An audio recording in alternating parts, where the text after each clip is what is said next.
Welcome everybody to this week's episode of Let's Talk Automotive, and we have a very special guest in the form of Terence Marsh from Red-Lined Motorsport. Welcome, Terence. Thanks, Pete. Thank you, man. As you will see, we have Kyalami as our backdrop behind here, and there's a very specific reason why we're at Kyalami, and that is because Terence is going to take us through an amazing supercar. It's a normally aspirated V8 5-litre 6.5 million rand supercar, and I cannot wait to show you guys the supercar that we are talking about. So Terence is going to take us through a little bit of a walk around, and here it is.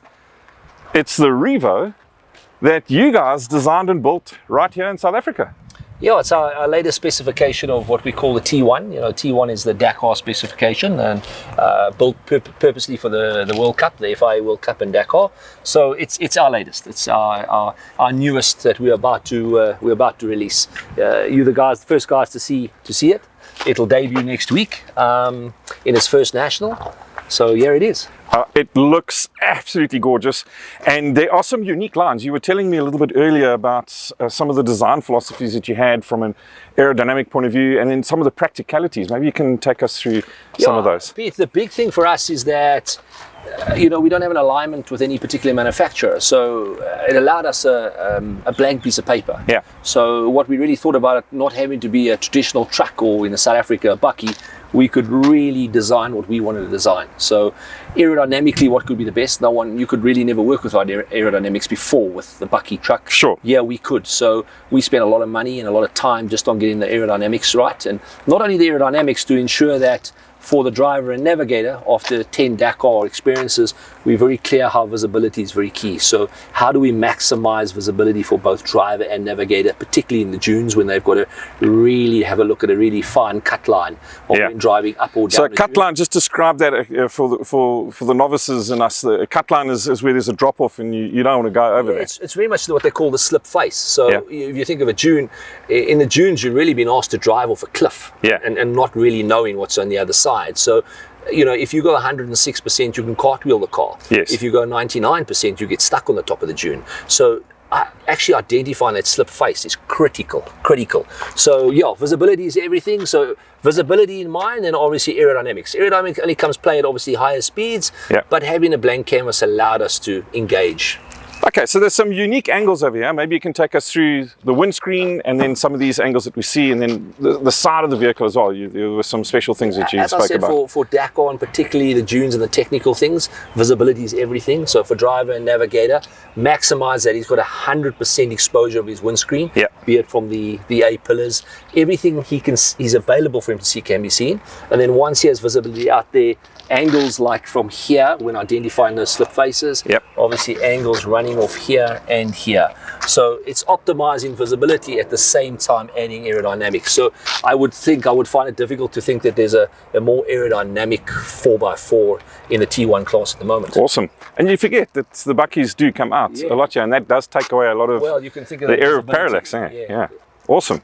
All right, so moving along, we've got some other areas over here that clearly have had a lot of work done. Maybe you're going to show us on the other side where the spare wheels are actually situated. So if you think of the traditional one, the spare wheels always sat at the back. Yeah.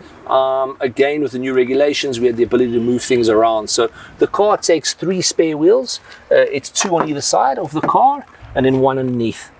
So nice and tucked away, so again, not getting involved in... All the weight between the wheels and as low as possible is really where the dynamics or the car comes into play. Yes. So when you're looking for performance, if you think of a go-kart, how do we get everything in between the wheels and low as possible? That's superb. I mean, you can see here, this is where the 3 spare wheels would normally have been. And then also the radiator, you're explaining how the radiator is now you've been able to move the radiator from very high up to nice and low down. Yeah, so in previous generation cars, the first thing is you move the radiator away from the front to the rear, and the reason you're doing that is that you're not hitting into rocks or branches or trees or into the dunes, and a leaking radiator it's race over. So effectively we moved them to the back in all the previous generation ones, but to get the center of gravity even lower, we really brought this one down. And in order to get it as low as we want, we had to go smaller. In order to get smaller, we had capacity issues. So what we did is we ended up putting in a dual radiator system. So you actually have a second radiator system in the front, which gives you a contingency plan, but obviously gives you optimal cooling. So all the cars that we designed, this is optimal cooling. So if we were to end up in South America again, or one of these really hot climates, this is the optimal system to run. Unbelievable. Now, another thing I noticed over here is this is a very different setup in terms of the rear suspension and no solid rear diff. Yeah, so no solid rear axle, sorry. Yeah, in the previous generations, it was a solid axle, a real good old South African bucky. Yeah. And they're very strong. I mean, a solid axle car is extremely strong, reliable, easy to maintain car. But if you want to optimize traction, then you've got to go independent rear, you know, because the traction levels are just that much better. Yeah. But in order to do that, you have to compensate with, you get less travel. So less travel for independent versus more travel for solid axle. Okay, so that's just one of the ways that they try and equalize the cars in terms of the technology that's being used. That fancy word of BOP, balance of performance. How do they equalize suspension? How do they equalize engines? You know, so you've got weight.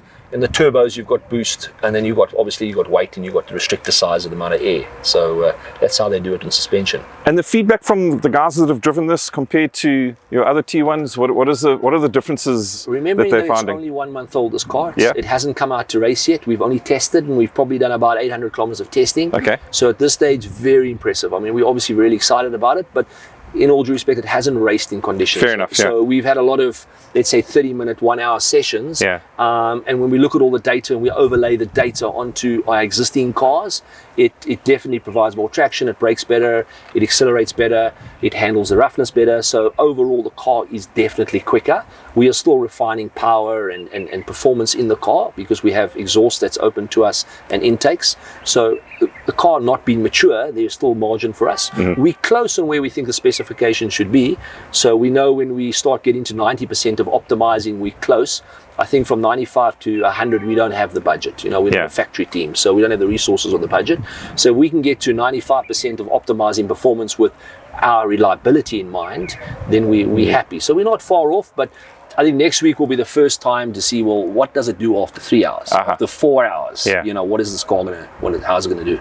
Okay, so Terence, last question before I ask you to take me for a test drive, because we can't have a review and we can't rate this car from 1 to 10 if we haven't test driven it. But just in terms of bodywork, what are the fundamental materials that you've used for the bodywork? So the bodywork is all carbon composite. Okay. You know, obviously inside is all a mixture of carbon fiber and carbon Kevlar, but the body mostly is composite. You know, that's where we're going to get the lightness as well as the strength. Because I cannot stress how thin this is, but yet it feels very strong and rigid. It's amazing. I was also looking at some of the angles that you guys have achieved, which is why I realized that couldn't possibly have been made out of fiberglass, for example. I think, as you mentioned before, I mean, the focus is it's an off-road supercar. That's what it is. It's an off-road supercar. It's purpose-built using the best componentry in the world with what we believe some of the best design work. And look, we're really proud of it. As you should be. This looks incredible. Okay, Terence. Let's do it. Let's go do it.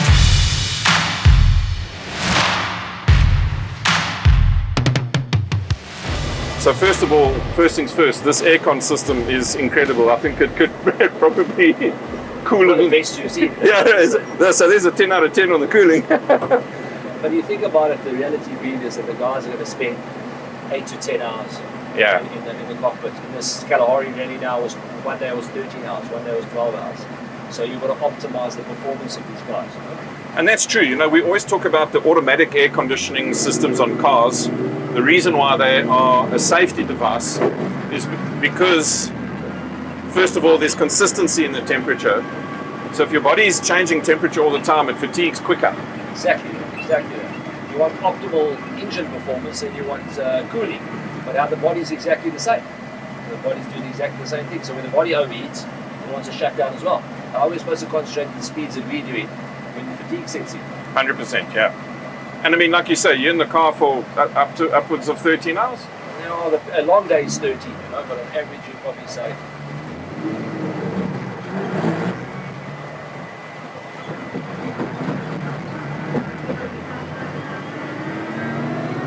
Alright, so maybe if you can just take us through the gear shift and how that all works. Okay, so 6-speed sequential gearbox. Sequential just means very straight cut gears. So you can see I'm in second gear. No foot on the clutch. Third gear. Fourth gear. Fifth gear. Going down. 4. So that's like a quick shift on a superbike. Exactly the same. So it's literally cutting the engine to give the... Cuts the engine for a split second while you change. Okay, awesome. And that's both up and down? Both up and down. Oh. No clutching required, and I don't need a lift off the accelerator either. Yeah.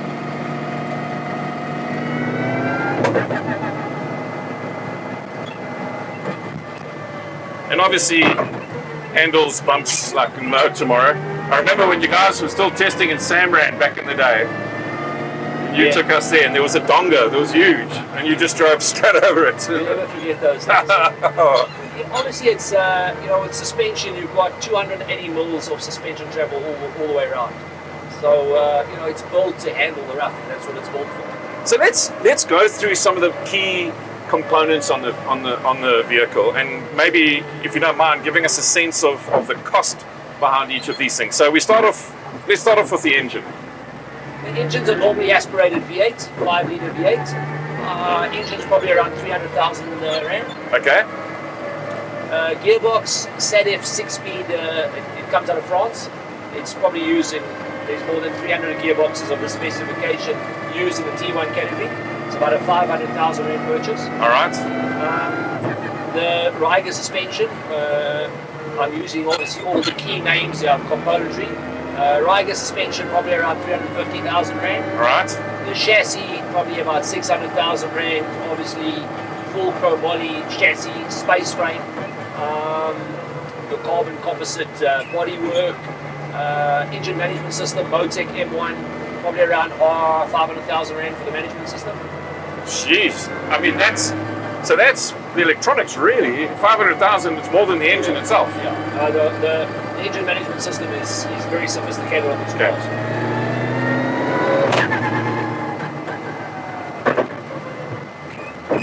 Sure, so you can see how it does add up very quickly to get to the 6.5 million. Yes. For your Kalahari supercar, hey? What do you call it? Off-road super. Off-road supercar, sure. And I mean, look, it's got some nice touches. We've got Alcantara on the dashboard here. But I presume that's to stop the sun from reflecting and dazzling the driver. What you will find is, as you said, the aircon. We need to optimize visibility, and we have to optimize performance within the car. So cooling, it's important that we have the right cooling in the car. So temperature, internal temperatures are critical. The body needs to be cooled as much as an engine in the car does. Yep. Particularly in Dakar, we're going to spend 8 to 10 hours in the car. We have things like pit limiters for when we're driving through villages and we have speed sections, so we can set the pit limiters. So where would you... Very much like a Formula 1 car. Yeah. So we have a pit limiter that we can set. Okay, is that it over there? Yeah, and okay. You can set that to preset to different speeds. So as we enter the area, we can do that. And then obviously we have cruise control as well. Oh, wow. So if I'm on the open road between stages, I can put cruise control up, set it to 120, 130 I want, and I can sit and chill. But you wouldn't ever obviously do that during a stage? No. Okay, all right. No, that's not optional during the stage. So pit limiter for some of the speed control sections, cruise control for the open sections, what are called liaison sections. Right, and there's quite a serious display that you got over here that's giving quite a lot of key information. Yes, the management system, as I said, very sophisticated. Motec's probably the biggest in the world, and you won't find many GT3 cars that aren't running the Motec system. And basically it manages everything for us, but every piece of information we want sits on the screen, and if there's any alarm that goes off, we manage by exception. But if you want anything from water temperature to oil temperature to fuel pressure, brake pressures, fuel tank loads, anything you want is available from an engine point of view, from a chassis as well as electronic.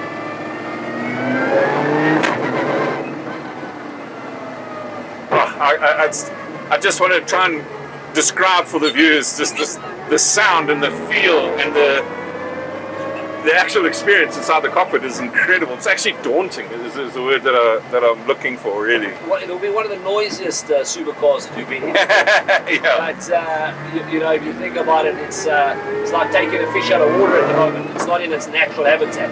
And of course, you guys have got your helmets on with your earphones. Which are completely closed off in the sense that we hear nothing. We can hear, if I put my helmet on, we cannot hear any external noise. Okay.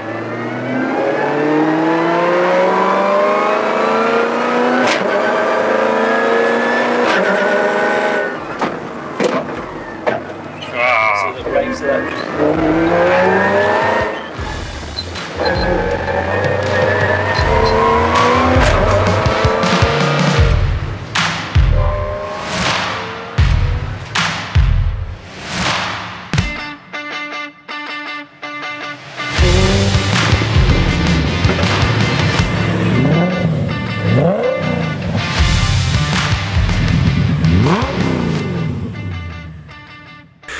All right, so Terence, sure, that drive was quite incredible.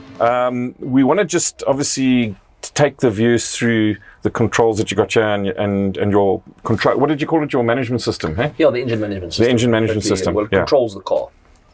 All right, so if you can take us through that, because it looks very, very detailed. So basically, the engine management system, Motec, is running the whole car. Okay, so basically, it manages the system. If there's a problem, we would manage by exception. It would let us know what that problem would be. All the information we need, from water temperatures to oil pressures to oil temperatures to brake pressures, all the information is available to us on that screen. As you can see from a next button here now, I can then change to chassis information, I can change to electrical information, and within those sectors I can change to the different pages. As I said, the car will manage everything and we will manage by exception. You know, outside of that, we have air conditioning, which we've chatted about and shown. We have cruise control. So obviously important if we're on open roads or stages, we can use cruise control. If within the stage, we can use our pit limiter. Okay. So we have 3 settings on that. If you in the stage at Dakar, you get to a village, they'll say, you know, you need to do 60 kilometers an hour for the next 700 meters. Mm-hmm. We can put the pit limiter on and make sure that we go through that 59.8 kilometers on the limiter versus trying to manually doing it 40, 50, 55 and go over and get penalties, you know. So we have a rear view camera, obviously really critical if you're in the dunes. And so that's a rear view mirror for the car, basically. Yeah, that's it. Yeah. So when I'm in the dunes, I want to see what's behind me, whatever it is, I can put my camera on. Yeah. At the same time, if I'm on an open road and I want to put indicators, as I put the indicator on, it will engage with the rear view camera. So I can see, obviously being a left-hand drive car, that's what, so it helps us. Everything's been built around efficiencies, you know. As I said, visibility is important for us, the efficiency of actually managing the car. Everything is there, and obviously the last system being the jack system, which allows us to change any of the wheels should we have a puncture. So that's awesome. I mean, you see the guys struggling normally. Is it not on all the T1s in Dakar? Or yeah, all the T1s will have it. Yeah. Okay, yeah, all right. Yeah. Okay. So it's something that really we can utilize either side of the car or both. You know. Okay. Sometimes you can actually recover. You use it for recovery out of a dune, or as I said, for the changing of a puncture. I mean, we're doing from inside the car. You saw how difficult it was to get inside this car, to get out from this position, stop outside the car, change the wheel, back in, jack and go. 132 is like the kind of 132 seconds. Really? Yeah. The bigger guys are probably taking closer to 2 minutes. Yeah, so Fani will probably be 5 minutes in. Yeah, I think it's probably Fani will be something like that. But your little racing snakes, I mean, as the guys are released, the benchmark is like 1 minute 30. And you think about comms that have to come out, seatbelts that have to go. You still got to take the spare wheel off. You got to do the change, but the hydraulic jack is a big thing. You know, it goes up really, really quickly. Sure. All right, Terence, would you mind giving us a little demo of how the jacks work? Of course. Let's see. So what I do is I put on the jack master. That's engaging the system. All right. And you can go there, jack down on your right there. Push that one down. So I just hold it? Just hold it. So there we go. Change your tire, get it done. Okay, Fani, you can change the tire and then jack up again. Jack up, yeah. It's telling you there. You can keep going. There we go. Sounds like it locked in. That's it. Both sensors are off. That is very cool. Yo.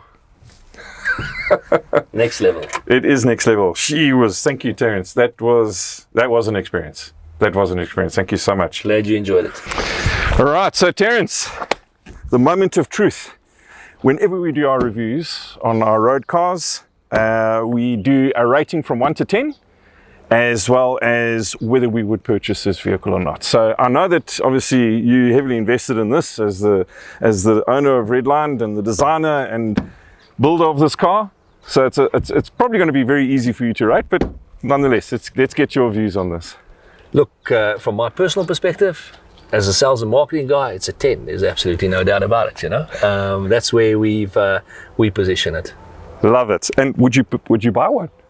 I have. That's what Awesome. I have. Well, you know what? Okay, I'm gonna be a lot harsher on my scoring, I think, Terence. You know, at the end of the day, I found the cabin was very noisy. You know, no, I'm kidding. What am I saying? You're crazy. This thing's unbelievable. Listen, I'm gonna say this. I'm gonna give this an 11. I'm going to go one better than you. How's that? I didn't tell you could go over 11.